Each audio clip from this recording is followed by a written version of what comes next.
Si alguien me hubiera dicho lo que pasaría, nunca habría regresado a México. Hace 6 meses la migra me detuvo y me deportó después de 12 años en Estados Unidos. 12 años mandando dinero religiosamente a mi esposo para que pagara la casa que estábamos comprando. 12 años confiando en que él estaba cuidando nuestro patrimonio, nuestra familia, nuestro futuro. Cuando el avión aterrizó en México, yo venía con una maleta llena de ropa y $40,000 ahorrados en efectivo. Venía emocionada porque aunque la deportación fue dolorosa, finalmente iba a estar en mi casa, con mi esposo, en mi ciudad. Pero cuando llegué y le pedí a mi esposo que me recogiera, me dijo que no podía, que tomara un taxi. Cuando llegué a la dirección de nuestra casa, la casa que yo había pagado durante 12 años, había un letrero enorme que decía: "Se vende". Toqué la puerta. Una señora que no conocía me abrió y me preguntó si venía a ver la propiedad. Le dije que esa era mi casa. Ella me miró confundida y me dijo que no, que esa casa era de ella, que la había comprado hace 6 meses. En ese momento entendí que no solo había perdido mi casa. Lo que descubrí después sobre lo que hizo mi esposo con el dinero, con la casa y con toda nuestra vida, me dejó literalmente en la calle sin nada. Suscríbete al canal si crees que ninguna mujer merece ser traicionada hasta el punto de quedarse sin un techo sobre su cabeza. Mi nombre es Guadalupe, tengo 46 años, y lo que voy a contarte hoy es la historia de cómo pasé de tener una casa casi pagada y ahorros a dormir en la calle en menos de 24 horas. Pero necesitas entender cómo llegué a ese punto, porque esto no empezó con una deportación. Empezó 12 años antes, cuando tomé la decisión que cambiaría mi vida para siempre. En el año 2012, yo vivía en Guadalajara con mi esposo Héctor. Llevábamos casados 8 años, pero no teníamos hijos. Habíamos intentado, pero nunca se dio. Los doctores nos dijeron que era muy difícil que yo pudiera embarazarme. Así que éramos solo nosotros dos. Héctor trabajaba como chofer de camión pero ganaba poco. Yo trabajaba en una fábrica. Entre los dos apenas juntábamos para pagar la renta, los servicios, la comida. Nunca nos alcanzaba para ahorrar. Nunca íbamos a poder comprar una casa propia viviendo así. Un día, una compañera de trabajo me habló de su hermana que estaba en Phoenix, Arizona. Me dijo que allá se ganaba muy bien, que había mucho trabajo, que, con lo que ganaba en un mes allá, podíamos vivir 3 meses aquí. Esa noche, hablé con Héctor. Le dije que había una oportunidad de irme a trabajar a Estados Unidos, que podíamos juntar dinero rápido, comprar una casa, asegurar nuestro futuro. Héctor no quería. Me decía que cómo me iba a ir, que éramos esposos, que teníamos que estar juntos, pero yo insistí. Le expliqué que era nuestra única oportunidad de salir adelante, que sería temporal, 3 o 4 años máximo, que con ese dinero podríamos comprar una casa y yo regresaría. Después de semanas de discutirlo, Héctor finalmente aceptó. Me fui en marzo del 2012. El cruce fue terrible pero llegué. Conseguí trabajo limpiando casas. Al principio ganaba poco, pero conforme fui consiguiendo más clientes, empecé a ganar bien, 800, 1000, hasta $1,200 a la semana en mis mejores tiempos. Y cumplí mi promesa. Cada quincena sin falta le mandaba a Héctor entre $600 y $800. Héctor me mandaba fotos de los recibos del dinero que iba ahorrando. Me decía que estaba guardando todo para cuando compráramos la casa. Llamaba a Héctor todos los días. Hablábamos durante horas.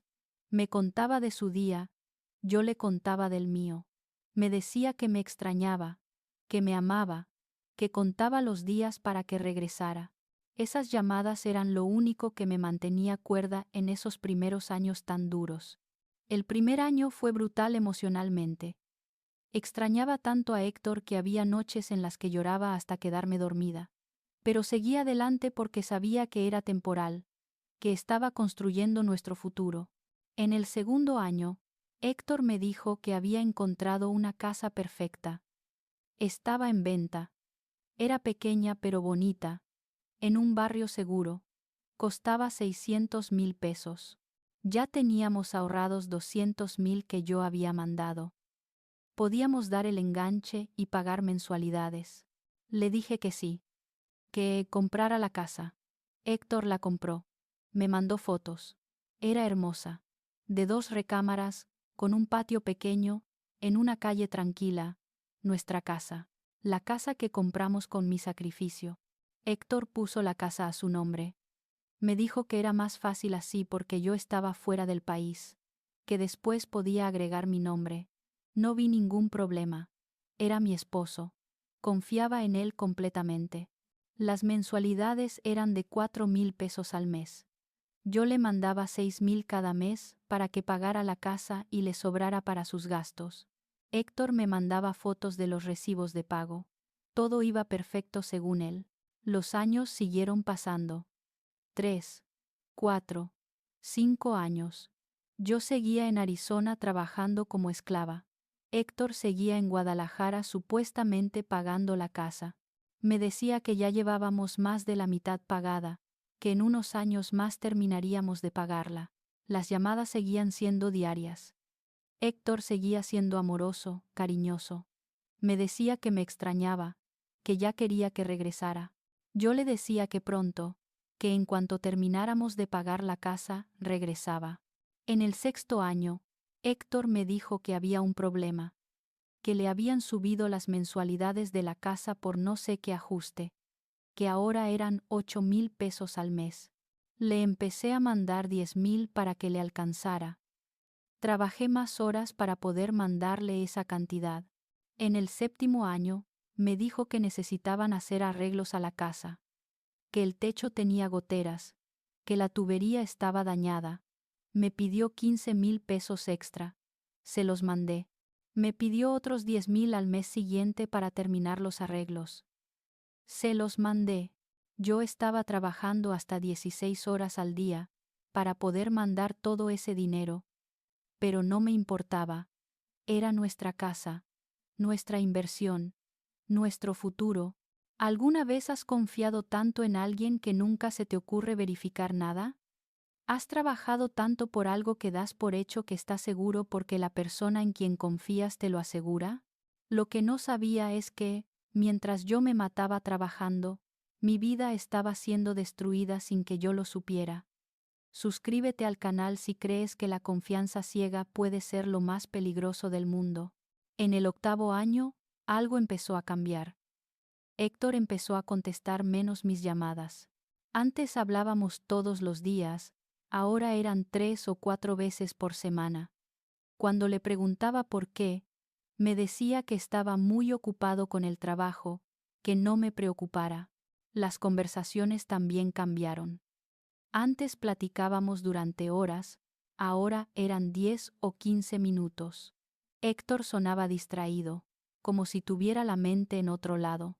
Le pregunté varias veces si todo estaba bien. Me juraba que sí, que solo estaba cansado. Yo sentía que algo andaba mal, pero no sabía qué. Pensé que tal vez era el estrés de tantos años separados, que cuando regresara, todo volvería a ser como antes. En el 9.º año, las llamadas se redujeron todavía más. A veces pasaban 2 o 3 días sin que Héctor contestara. Cuando le marcaba, me decía que su teléfono se había quedado sin batería o que había estado trabajando largas jornadas. Le pregunté cuánto faltaba para terminar de pagar la casa. Me dijo que como 2 años más. Le dije que perfecto, que en 2 años yo regresaba y por fin estaríamos juntos en nuestra casa propia. Pero en el 10.º año, algo muy raro pasó. Intenté llamar a Héctor durante una semana y nunca contestó. Le mandé mensajes. No los leía. Me empecé a preocupar muchísimo. Pensé que algo le había pasado. Finalmente contestó. Me dijo que lo sentía, que había perdido su teléfono y acababa de conseguir uno nuevo. Le creí. Era mi esposo. No tenía razón para no creerle. Pero después de eso, las comunicaciones se volvieron esporádicas. A veces pasaban semanas sin que habláramos. Héctor siempre tenía excusas. Que estaba ocupado, que su teléfono no funcionaba bien, que había estado fuera por trabajo. Yo estaba desesperada. Le suplicaba que me llamara más seguido, que necesitaba escuchar su voz. Me prometía que lo haría, pero nunca cumplía.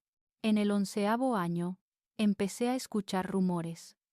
Una conocida que vivía en Phoenix y que tenía familia en Guadalajara me contactó. Me dijo que su prima vivía en el mismo barrio que Héctor, que había visto cosas raras, que a veces había una mujer en la casa, que una vez la vio salir en la mañana. Le pregunté si estaba segura.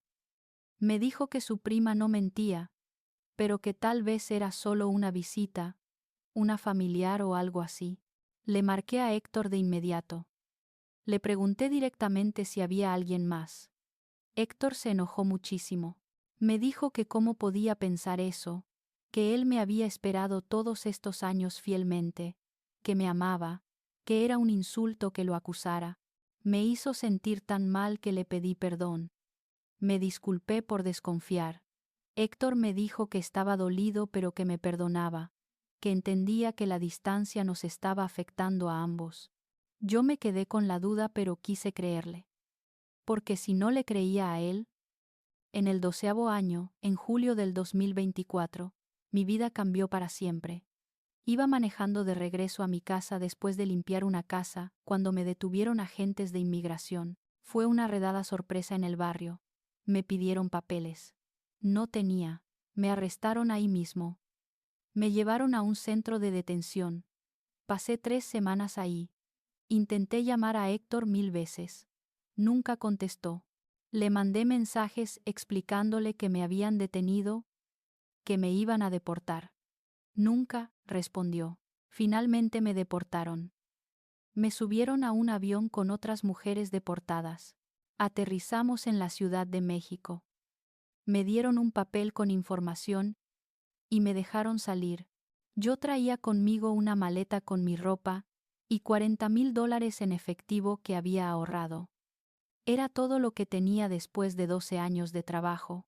Llamé a Héctor desde el aeropuerto. Por fin contestó. Le dije que me habían deportado, que estaba en México, que necesitaba que me recogiera en la central de Guadalajara. Héctor se quedó callado unos segundos. Luego me dijo que no podía, que estaba trabajando, que tomara un taxi a la casa. Me pareció raro pero bueno. Tomé un autobús a Guadalajara. Durante el viaje intenté llamarlo varias veces más. No contestó. Le mandé mensajes diciéndole a qué hora llegaba. No los leyó. Llegué a Guadalajara en la noche. Tomé un taxi y le di la dirección de nuestra casa. La casa que habíamos comprado 12 años atrás. La casa que yo había pagado con mi sangre y sudor durante todos esos años. Cuando el taxi se detuvo frente a la dirección, lo primero que vi fue un letrero enorme. Se vende. Sentí que el corazón se me detenía. ¿Por qué nuestra casa estaba en venta? ¿Qué estaba pasando? Me bajé del taxi con mi maleta. Caminé hasta la puerta. Las luces estaban encendidas. Había gente adentro. Toqué. Una señora de unos 50 años abrió la puerta. Me miró extrañada y me preguntó si venía a ver la casa en venta. Le dije que no entendía, que esa era mi casa, que yo era la dueña. La señora se puso seria y me dijo que no, que esa casa era de ella, que la había comprado hace 6 meses, que tenía todos los papeles que lo comprobaban. Le dije que era imposible, que mi esposo había estado pagando esa casa durante 12 años. Ella me dijo que no sabía nada de eso, pero que el señor que le vendió la casa se llamaba Héctor, que había sido una venta legal, con escrituras y todo. En ese momento mi cerebro dejó de funcionar. Héctor había vendido nuestra casa, la casa que yo pagué durante 12 años. La vendió sin decirme, y se quedó con el dinero. ¿Sabes qué se siente descubrir que no tienes un lugar donde vivir después de trabajar 12 años para pagarlo? ¿Que la persona en quien más confiaste vendió tu patrimonio y desapareció? Esto apenas empieza, y lo que descubrí después es todavía peor. Suscríbete al canal si crees que el robo más doloroso es el que comete alguien que juraba amarte. Le supliqué a la señora que me dejara entrar, que me dejara ver si Héctor estaba ahí. Ella me dijo que ahí no vivía ningún Héctor, que ella vivía sola, que si no me iba, llamaba a la policía porque la estaba asustando. Tuve que irme. Caminé por la calle con mi maleta sin saber qué hacer, a dónde ir. Marqué a Héctor 1000 veces. Ya no contestaba. Sus mensajes ya no llegaban. Me había bloqueado. Encontré un café abierto. Me senté ahí y empecé a buscar información en internet. Busqué el nombre de Héctor en redes sociales. Lo encontré. Su perfil de Facebook no estaba bloqueado. Lo que vi me destruyó. Fotos de Héctor con una mujer. Muchas fotos. Fotos besándose. Fotos en viajes. Fotos que databan de hace varios años. No eran recientes. Esto había estado pasando durante años. En una de las fotos, que era de 2 años atrás, había un comentario de alguien felicitándolos por su nueva casa. La foto mostraba a Héctor y esa mujer frente a una casa que yo no conocía, una casa diferente a la que yo había pagado. Empecé a investigar más. Busqué el registro público de la propiedad en línea. Busqué la casa que yo creía que era nuestra, la que acababa de ver con el letrero de se vende. Descubrí que Héctor había terminado de pagar esa casa hace 4 años, en el 2020. Pero en lugar de quedársela, la vendió 6 meses después, por 800,000 pesos, y con ese dinero, más el dinero que yo le seguí mandando durante 4 años más, compró otra casa, una casa más grande, más cara, en un barrio mejor. Y la puso a nombre de él y de esa mujer. Todo empezó a tener sentido. Héctor había terminado de pagar nuestra casa en el 2020, pero en lugar de decirme, me siguió pidiendo dinero diciendo que seguíamos pagando la casa. Durante 4 años más, me siguió sacando dinero con mentiras, y yo como idiota le mandé miles y miles de dólares que él usó para comprar una casa nueva con su amante.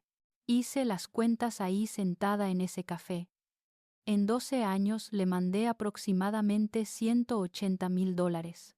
$180,000 que usó primero para pagar la casa original, que vendió, y luego para comprar una casa nueva con otra mujer. Me sentía tan estúpida, tan ingenua, tan ciega. ¿Cómo no me di cuenta? ¿Cómo confié tanto? Esa noche no tuve dónde dormir. Me quedé en el café hasta que cerró. Después caminé por las calles con mi maleta. Encontré una banca en un parque. Me senté ahí y lloré. Lloré como nunca en mi vida. Lloré por los 12 años perdidos. Lloré por el dinero robado. Lloré por la casa que ya no era mía. Lloré por el esposo que nunca existió. Mientras lloraba, un policía se me acercó. Me preguntó si estaba bien. Le dije que sí, que solo estaba descansando. Me dijo que no podía estar ahí, que era peligroso. Le expliqué que no tenía a dónde ir, que acababa de regresar de Estados Unidos y no tenía familia. El policía se apiadó de mí. Me llevó a un albergue para personas en situación de calle. Era un lugar triste, lleno de gente en condiciones peores que la mía, pero al menos tenía un techo y una cama. Pasé esa noche en el albergue, rodeada de extraños, sin poder creer que mi vida había llegado a este punto. A la mañana siguiente empecé a buscar opciones. Busqué abogados gratuitos que me pudieran ayudar. Encontré uno de una organización que ayudaba a personas sin recursos. Le conté toda mi historia. Le mostré los comprobantes de todos los envíos de dinero que tenía guardados. $180,000 en 12 años. Todos documentados. El abogado me dijo que tenía caso, que podía demandar a Héctor por fraude, por quedarse con dinero que era de los dos, por vender la casa sin mi consentimiento, aunque estuviera a su nombre, pero me advirtió que iba a ser un proceso largo, que podía tomar años, y que necesitaba dinero para los gastos del juicio, papelería, notificaciones, investigaciones. Yo tenía los $40,000 en efectivo. Le dije al abogado que podía usar ese dinero para el juicio. Me dijo que con eso podíamos empezar, pero que probablemente necesitaría más conforme avanzara el caso. Acepté, porque no tenía otra opción. Ese dinero era todo lo que me quedaba después de 12 años de trabajo. ¿Has tenido que gastar tus únicos ahorros peleando por algo que ya era tuyo desde el principio? ¿Has tenido que demostrar legalmente algo que todos deberían saber que es tuyo? Lo que pasó durante los meses siguientes me enseñó que la justicia no siempre es justa. Suscríbete al canal si crees que los que roban así deberían pagar con cárcel, no solo con dinero. Iniciamos la demanda contra Héctor. Los primeros días intentamos notificarlo en la dirección de su casa nueva. No estaba. Sus vecinos dijeron que hacía semanas que no lo veían. Intentamos notificarlo por teléfono. Todos sus números estaban desconectados. Intentamos por redes sociales. Había borrado todos sus perfiles. Héctor había desaparecido. Y con él, la posibilidad de que yo recuperara algo. El abogado me dijo que podíamos seguir buscándolo, pero que cada búsqueda costaba dinero. Investigadores privados, publicaciones en periódicos, notificaciones por edictos. Todo costaba. Mi dinero empezó a desaparecer rápidamente. 15,000 pesos en notificaciones, 10,000 en investigadores, 8,000 en copias y trámites. En 3 meses había gastado más de la mitad de mis ahorros y no teníamos nada. Mientras tanto, yo seguía viviendo en el albergue. Conseguí trabajo en una tienda, pero me pagaban muy poco. Apenas me alcanzaba para comer. No podía rentar ni el cuarto más barato. El estrés de todo esto me enfermó. Desarrollé problemas de presión alta. Empecé a tener ataques de ansiedad. Había noches en las que no podía respirar del pánico. En el 4.º mes de búsqueda, finalmente encontramos a Héctor. Estaba viviendo en Monterrey con su pareja. Había comprado una casa allá también. Con mi dinero, obviamente. Lo notificamos de la demanda. Héctor contrató un abogado caro. Alegó que la casa original siempre estuvo a su nombre, que él la pagó con su dinero, que yo solo le mandaba dinero para gastos de manutención. Le mostré al juez todos mis comprobantes. $180,000 enviados específicamente para pagar la casa. El juez se quedó impresionado con la cantidad. Le preguntó a Héctor qué había hecho con todo ese dinero. Héctor dijo que lo usó para pagar la casa. El juez le pidió que mostrara los recibos de todos los pagos de la casa durante 12 años. Héctor solo pudo mostrar recibos de los primeros 4 años. Del resto no tenía nada, porque después de terminar de pagar la casa en el 2020, siguió pidiéndome dinero con mentiras. El juez ordenó que se hiciera una investigación del patrimonio de Héctor. Se descubrió que tenía 2 propiedades, una en Guadalajara que había vendido, y una en Monterrey que había comprado después. El juez determinó que Héctor había actuado con dolo, que había defraudado a su esposa. Ordenó que Héctor me pagara la mitad del valor de ambas propiedades, aproximadamente 900,000 pesos. Pensé que finalmente iba a recuperar algo. Pero Héctor apeló. Dijo que el juez se había equivocado, que la sentencia era injusta. La apelación está en proceso. Han pasado 6 meses desde que regresé, 6 meses viviendo en el albergue, 6 meses peleando legalmente, 6 meses gastando mis ahorros en abogados. Ya no me queda nada de los $40,000. Se fueron en gastos legales.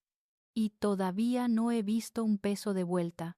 Héctor sigue viviendo en su casa de Monterrey con su pareja, viviendo la vida que construyó con mi dinero, mientras yo duermo en un albergue. ¿Es justo? No. ¿Hay algo que pueda hacer? Solo esperar. Esperar que la apelación falle. Esperar que el juez ordene el pago. Esperar que Héctor realmente pague. Y no desaparezca otra vez. Mi abogado me dice que puede tomar 1 o 2 años más. 1 o 2 años más viviendo así. Sin casa. Sin nada. ¿Me arrepiento de haberme ido a Estados Unidos? Más de lo que puedo expresar. Debí haberme quedado. Debí haber puesto la casa a nombre de los dos desde el principio. Debí haber venido a visitar aunque sea una vez, para verificar que todo estuviera bien. Pero no lo hice. Confié ciegamente. Y ahora, estoy pagando las consecuencias. A todas las mujeres que están trabajando lejos mandando dinero para una casa, pongan todo a nombre de los dos. No importa que sea su esposo de 20 años. Protejan su patrimonio legalmente. Regresen a visitar. Verifiquen que el dinero se esté usando para lo que se supone. No confíen ciegamente en nadie, ni siquiera en quien aman. Y si pueden, mejor no se vayan. Porque ninguna casa vale la pena si terminas sin techo sobre tu cabeza. Si mi historia te tocó el corazón, compártela. Que otras mujeres no cometan mis errores. Que aprendan de mi dolor. Gracias por haberme escuchado. Y recuerda, la confianza es hermosa, pero la confianza ciega puede destruirte.